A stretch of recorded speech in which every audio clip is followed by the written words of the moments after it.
The courtyard hums with quiet concentration now, a low chorus of motion and breath. You stand among the linen workers, watching as they unfurl the freshly rinsed cloth across smooth, flat stones. The fabric gleams in the light, white with a hint of cream, like milk warmed by the sun. Someone hands you a small rounded pebble, polished smooth as glass, and gestures for you to try your hand. It's heavier than you expect. You kneel and press the stone down, dragging it slowly over the damp linen. The texture beneath your palm feels cool and alive, each fiber shifting minutely under pressure. The woman beside you nods approvingly.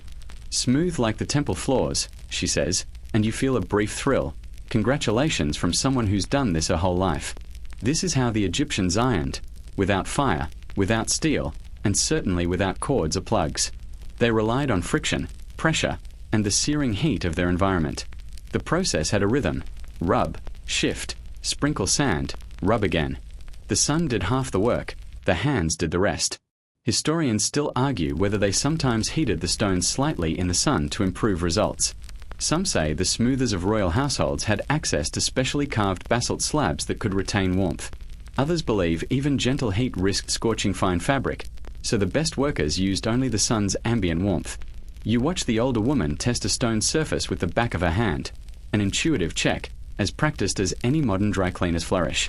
One worker jokes that if you iron too long, the cloth starts to smoke, and then Ra will think you're sending him laundry prayers. You laugh out loud, earning a few grins from those nearby. Humor, it seems, survived the centuries better than papyrus. To one side, a man kneads the linen like dough, working the stiffness out of thicker pieces. He hums under his breath, a tune that keeps his pace steady. His hands are wide and calloused, moving in patient circles. It's mesmerizing, like watching someone polish time itself. You realize that ironing, in its earliest form, was less about removing wrinkles and more about coaxing the cloth to behave, a soft negotiation between human and material. Someone calls your attention to a curious jar resting near the stones. Inside is fine, warm sand. You watch as a worker takes a handful and sprinkles it over a cloth, then folds the linen carefully around the sand itself. They roll the bundle lightly, pressing it under their palms before shaking the sand back out. The result is faintly crisper, drier, an ancient form of dry pressing. You can't help smiling.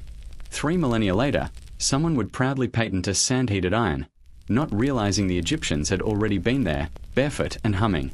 The day ripens into late morning, and the light takes on that shimmering quality that makes every surface look liquid. The air smells of dust and faintly of sweat, honest, hard-working air.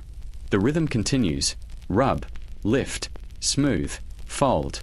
There's a meditative calm to it. You can feel your shoulders relax even as your arms ache slightly. A small child, maybe 6 years old, sits nearby with a wooden toy shaped like a goose. Every few minutes she mimics the adults, running a pebble over her own scrap of linen, tongue poking from the corner of her mouth in deep concentration.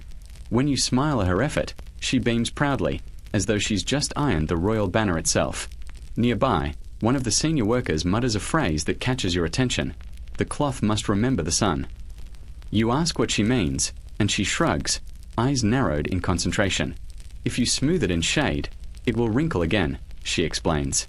"But under the sun, it learns to stay calm." You're not sure whether that's practical advice or philosophy, but either way, it's poetic enough to stick in your mind. You take a moment to look around. The pressed linens, now bone dry, are folded into precise rectangles, stacked neatly on reed mats.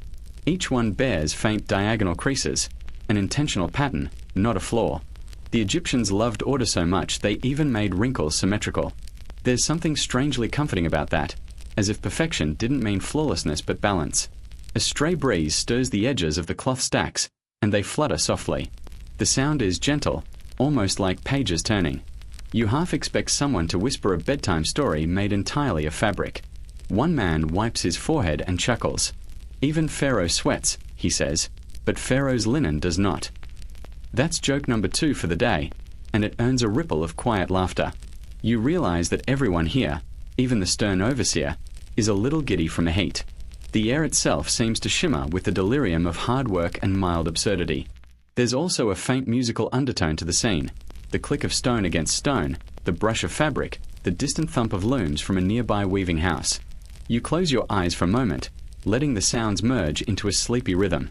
This is what time must have sounded like before clocks existed. Just hands, air, and repetition. Someone suddenly holds up a finished piece of linen, sunlight passing clean through it. It's almost transparent, yet strong. The worker smiles in quiet satisfaction. This fabric will become a priest's robe, worn once and purified again tomorrow. You realize the effort behind every seemingly simple sheet, each one touched by dozens of hands, each hand leaving an invisible fingerprint of warmth and care. There's a tiny superstition whispered among the younger workers. If you press a garment perfectly flat, the gods will notice and wear it in a dream. It's said that's how new fashions spread in the afterlife. You grin.